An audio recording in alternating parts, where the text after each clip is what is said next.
Hello students, welcome to the Shiksha academy.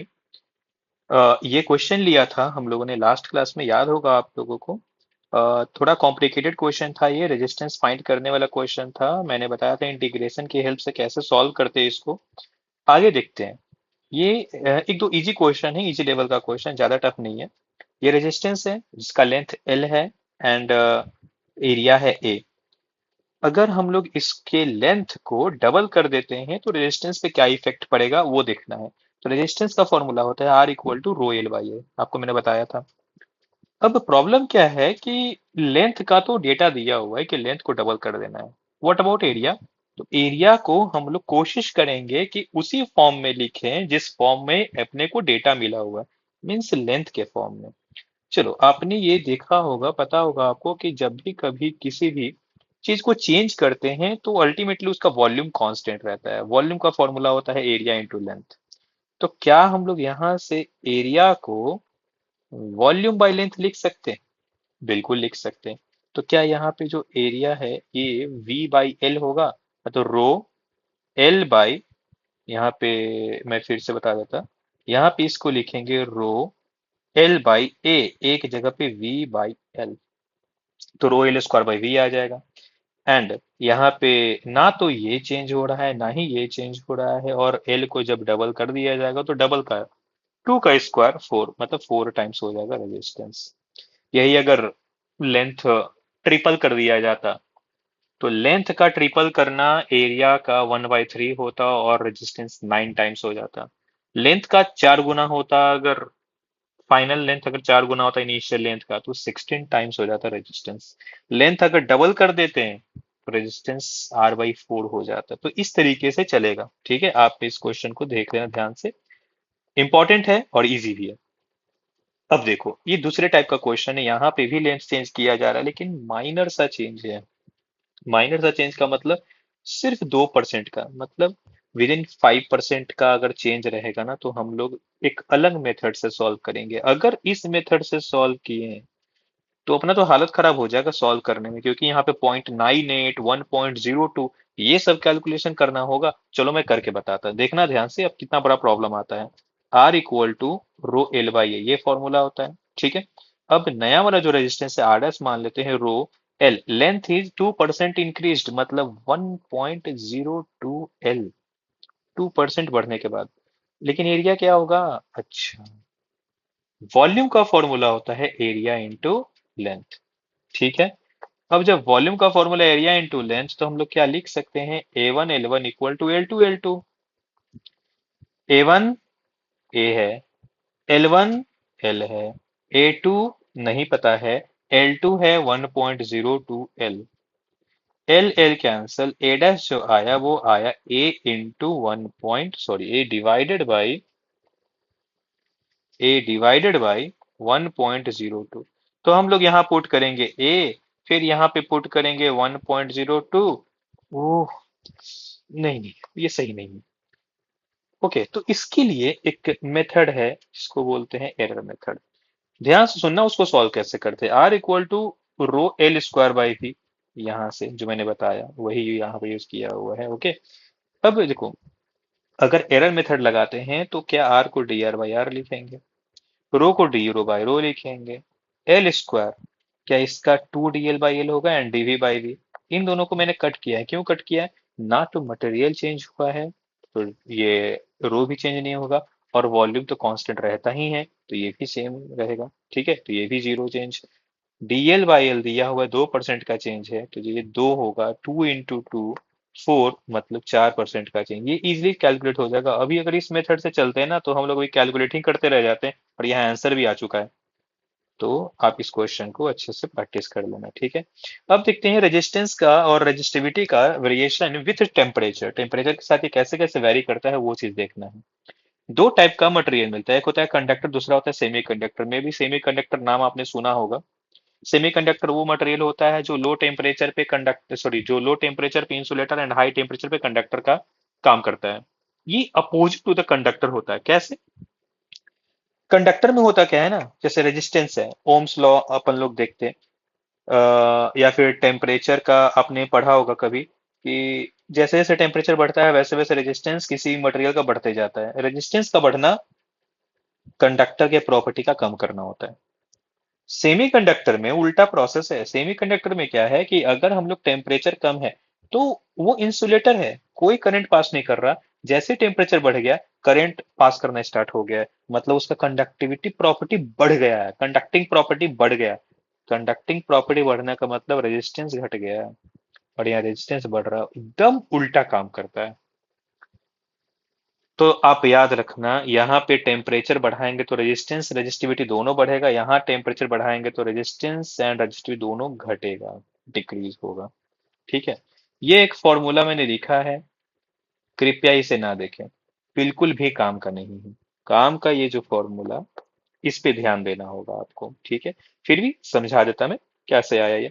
जैसे आपने पढ़ा होगा कि लेंथ जो चेंज होता है थर्मल प्रॉपर्टीज में, थर्मल एक्सपेंशन में, डीएल इक्वल टू होता है, या फिर डीएल प्रोपोर्शनल लिखो, एल डेल्टा टी। लेंथ पे डिपेंड करता है एंड चेंज इन टेम्परेचर पे डिपेंड करता है। ओके। क्या सेम टू सेम ये भी तो लिख सकते हैं भाई, वही तो लिखा हुआ है। अब हम लोग ये प्रोपोर्शनल हटाएंगे, कांस्टेंट लाएंगे, alpha is a constant, rho delta T. D rho and rho को एक साथ लिखो, अल्फा डेल्टा टी को एक साथ रहने दो, इंटीग्रेट करो, D X by X L N X होता है, यहाँ पे एल एन रो हो जाएगा।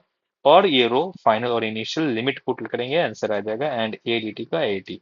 ठीक है।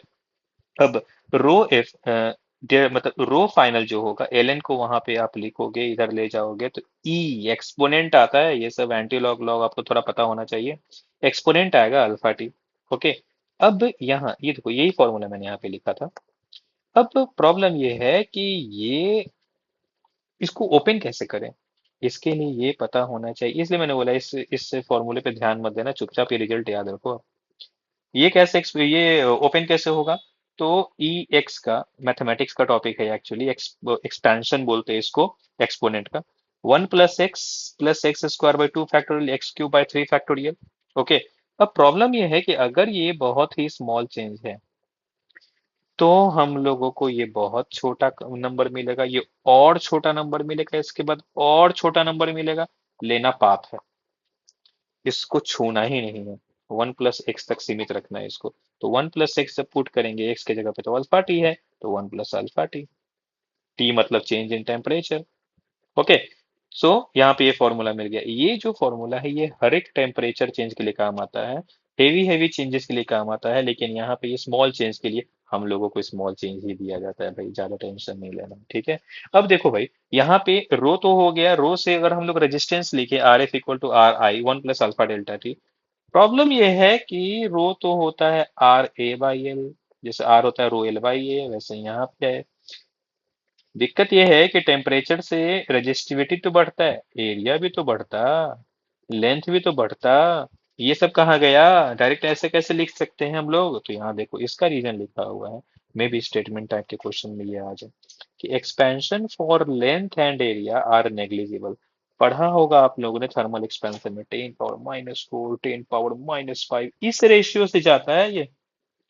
ओके। तो नेग्लिजिबल है, इसीलिए हम लोग लेंथ और एरिया को पार्टिसिपेट नहीं करवाएंगे, नहीं लेंगे, भूल जाएंगे, बस इसको याद रखेंगे, ठीक है। और ये चीज याद रखना, कंडक्टर का अल्फा पॉजिटिव, सेमी कंडक्टर का alpha negative. Okay.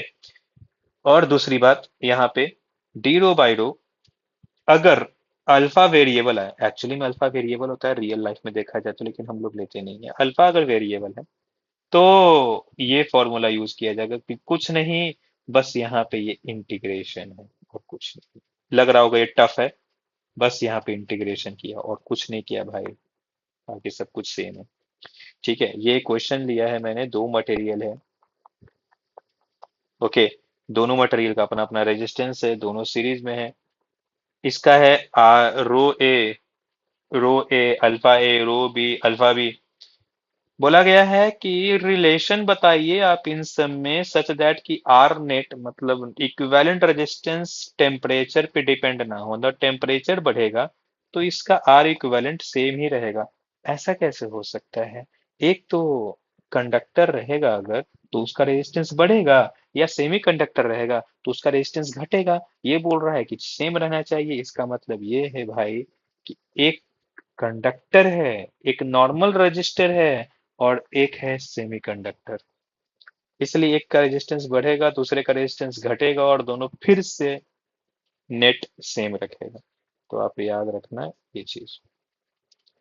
Okay, final resistance है, इनिशियल रेजिस्टेंस को मैंने इक्वल कर दिया। यहाँ पे एल ए सब जगह से कैंसिल हो जाएगा, बचेगा ये रिलेशन आपको मिल जाएगा। ओके, चलो अब आके देखते हैं आगे बेसिक सर्किट्स के बारे में। बेसिक सर्किट का मतलब है कि सर्किट में करंट कैसे फाइंड करते हैं, पोटेंशियल डिफरेंस क्या होता है, पावर क्या होता है, किरचॉफ्स करंट लॉ भी देखेंगे। देखो, इस टाइप के क्वेश्चन को सॉल्व कैसे किया जाता है। जब भी हम लोग को करंट चाहिए, करंट के लिए एक फॉर्मूला होता है I equal to V by R. V मतलब क्या है, पोटेंशियल या पोटेंशियल डिफरेंस।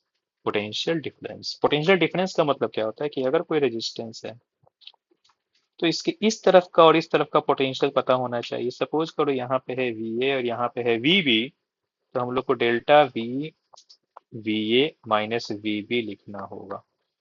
ये होता है पोटेंशियल डिफरेंस, ठीक है। तो अब सपोज करो कि इस क्वेश्चन में इस पॉइंट को मैंने जीरो मान लिया, जीरो, और इस पॉइंट को भी जीरो लेना होगा। क्यों लेना होगा, याद रखना, किसी भी वायर में ना कोई बैटरी मिल रहा, ना रेजिस्टेंस मिल रहा, ना कैपेसिटर मिल रहा, ना इंडक्टर मिल रहा, कुछ नहीं मिल रहा। हम लोग पोटेंशियल का नाम चेंज ही नहीं करेंगे, ना तो पोटेंशियल बढ़ाएंगे ना पोटेंशियल घटाएंगे, इसलिए ये जीरो तो ये भी जीरो। ओके, तो अब देखो ध्यान से कि इस रेजिस्टेंस के राइट साइड का पोटेंशियल पता चल गया, जीरो मान लिया था, हो गया खत्म। अब चलते हैं इस रास्ते। जब इस रास्ते जाएंगे तो पोटेंशियल में 10 वोल्ट का चेंज मिलेगा। मतलब यहाँ +10 और यहाँ भी +10। इसका मतलब इस 5 ओम के right side 0 volt, left side 10 volt, difference is 10, current is I equal to 10/5, 2 ampere. Okay, अब दूसरे तरीके से भी करोगे सेम ही आंसर आएगा, लेकिन ये मेथड थोड़ा अच्छा है, इससे थोड़ा बढ़िया बढ़िया क्वेश्चन भी सॉल्व हो जाएगा। देखो ध्यान से, सपोज करो ये क्वेश्चन लिया है, यहाँ पे जितना भी ग्रीन कलर से लिखा हुआ, येलो कलर से लिखा हुआ, वो आंसर है, बाकी ब्राउन कलर का क्वेश्चन है। ओके, तो सबसे पहले हम लोग करेंगे क्या, यहाँ पे इस पॉइंट को मान लेंगे 0 पॉइंट।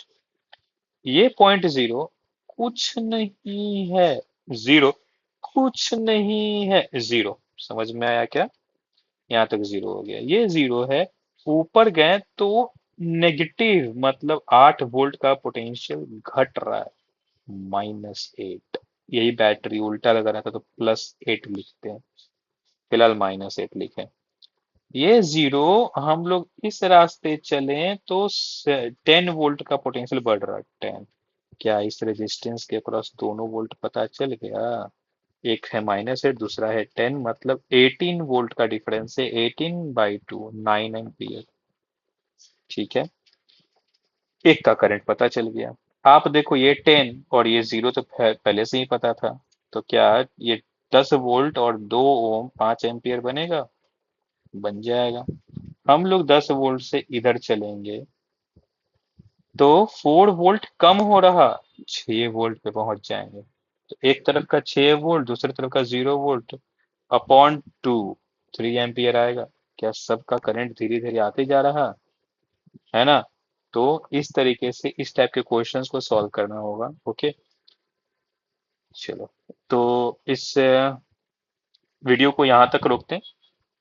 इसके आगे क्रिचॉफ्स करंट लॉ मैं नेक्स्ट पार्ट में इसमें समझाता हूँ। ओके, तब तक के लिए आप पढ़ो, प्रैक्टिस